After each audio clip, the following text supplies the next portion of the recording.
자기소개서는 여러분들을 보여주는 자리입니다. 즉 이거저거 했다를 보여주는 게 아니고요. 하나를 해도 진심으로 했다라는 걸 보여주는 게 자기소개서가 돼야 돼요. 이 읽는 분들 입장에 생각해 보면요. 거의 90%는 거짓말이에요. 사실 여러분들이 쓴다고 하지만 그게 약간의 부풀림과 거짓말이 돼 있을 확률이 아주 높아요. 그러니까 자소설이란 말도 있죠. 거짓말도 아주 신박하게 해야 돼요. 할 거면. 그냥 이렇게 했습니다가 아닌 진짜 이거는 하지 않았으면 느끼지 못했을 것이다 정도 수준의 얘기를 쓸 필요가 있다는 얘기예요. 즉 여러분들도 그 좀 기억해 두면 좋은 얘기예요. 그래서 보통 그런 사람들한테 일자리가 가게 됩니다. 실제 나중에 직장에 취업할 때도 마찬가지예요. 이건 제 친형 얘기거든요. 처음 하는 것 같아요. 친형. 제 친형이 있어요. 제 친형이 한 명 있는데 친형은 이 대기업에 입사를 했습니다. 저희 형의 스토리를 잠깐 말해주면 공부를 굉장히 잘하던 형이었어요. 그래서 한양대학교 공대에 갔습니다. 한양대 공대에 컴퓨터공학과에 입학을 했어요. 근데 이제 문제가 있어요. 이 대학교에 오더니 춤바람이 났어요. 춤을 너무 추고 싶었나 봐요. 그래서 댄스 동아리에 들어갔습니다. 정말 있죠.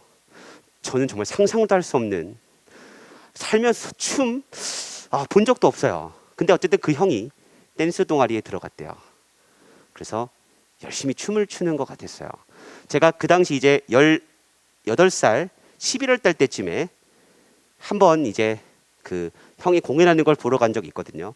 이런 걸 보러 간 적 있는 분들은 아실 수도 있어요. 진짜 전 정말 그 자리가 너무 불편했어요. 힘들고. 부모님은 그래도 잘 보시는데 전 너무 불편했어요. 형이 난리가 났거든요. 춤추고. 그게 저는 못 보겠더라고요. 어쨌든 그런 형이었어요. 100% 제 옆에서 지켜봤기 때문에 본 실화입니다. 춤이 너무 좋은 거죠. 인생의 진짜 춤이었던 거죠.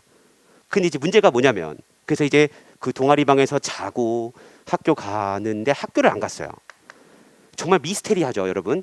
중앙동아리 거기서 학교 건물까지 그렇게 안 멀거든요. 근데 춤을 추는 나머지 수업을 안 가요. 왜 안 간지는 모르겠지만 수업을 안 갔어요. 정말 놀라운 성적을 받습니다. 1학년 1학기 때 성적이 학사 경고를 간신히 면했어요. 2.0부터가 이제 한양대학교는 2.0 밑으로가 학사 경고인데 2.1인가 뭐 이런 식으로 간신히 면했고 그때부터가 레전드입니다. 1학년 2학기부터 학사 경고를 받아요. 여러분 학사 경고 3번이면 제적이거든요. 보통 여기까지 가는 학생은 별로 없죠. 보통 제적까지는 안 갑니다. 정말 스트레이트 3번. 1학년 2학기, 2학년 1학기, 2학년 2학기까지 학사 경고. 쿨하게 올 F를 받으셨어요. 대단한 분이에요. 전 정말 우리 형 존경합니다. 그래서. 그리고 학사 경고를 3번 받고 제적을 당해요. 물론 학교에는 재입학이라는 제도가 있기 때문에 아예 망한 건 아니에요. 어제 제적당한 상태로 군대를 갔다 왔어요. 그리고 재입학을 했습니다. 아직도 미스테리예요. 왜 수업을 안 갔을까?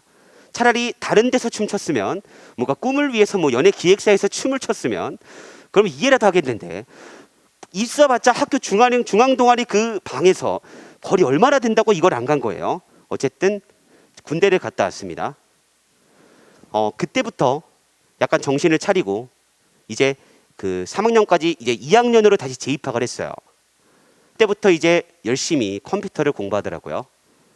근데 이제 제 형은 그 컴퓨터를 또 잘했어요. 좋아했고. 그때부터 공부도 열심히 하는데 창업 동아리를 열심히 하더라고요. 실제 창업 동아리에서 그 전국대회에 나가서 상을 받았습니다. 형이 개발자로. 학점은요. 여러분 학점은 이미 망했습니다. 이렇게 되죠. 학점은 더 이상 복구할 수가 없어요. 이건 복구가 불가능한 학점이에요. 대학교를 다시 가야 돼요. 정말 잘 나와야 3.0이에요. 그 이상은 거의 기대도 할 수 없는. 왜냐면 그렇다고 갔다 와서 학점이 엄청 좋을 리도 없잖아요.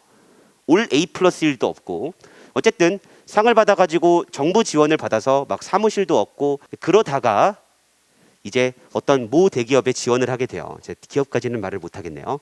어쨌든 모 대기업에 좋은 대기업에 지원을 했어요. 학점은 개판이었습니다. 어쩔 수 없죠. 근데 이 실제로 들었던 얘기예요. 자기소개서에 쓴 얘기가 그냥 학교를 다니면서 경험한 수준의 얘기는 아니에요. 진짜 자기가 어플을 만들어서 그걸 런칭시키려고 여기저기 막 사업 제안서도 보내고 그러니까 벌써 쓸 수 있는 얘기가요. 학교에서 4.0을 받은 학생들보다 훨씬 더 다이나믹한 얘기겠죠. 그래서 그 형이 면접을 보고 와서 한 얘기가 있습니다. 질문을 자기한테밖에 안 한다고. 왜냐하면 다 너무 신기한 거예요. 면접을 하시는 분들도. 실제로 그래서 정말 말도 안 되는 학점인데도 붙었어요.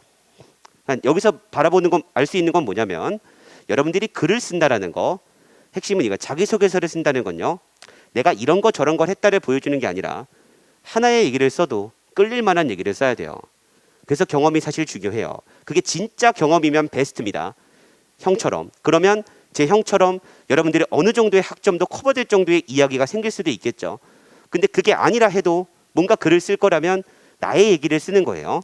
알고 계세요. 어떤 말을, 어떤 자기소개서를 쓰든 여러분들은 항상 나의 얘기를 아주 진솔하게, 그러니까 만약에 지어낼 거면 그게 진짜 진심이어야 돼요. 정말 그런 마음으로 했던 진심이 돼서 진솔하게 나를 보여주는, 이거저거 보여줄 것이 아니라 하나를 보여줘도 완벽하게 보여주는 게 중요하다. 이게 자기소개서 같은 글을 쓸 때 가장 중요한 핵심이다라고 보시면, 갑자기 이런 얘기를 하다가 여기 그런 얘기 나와가지고 자기를 가장 잘 설명하는 사람에게 일자리가 갈 수도 있는 겁니다. 그래서 정답을 이렇게 찍어주시면 되고.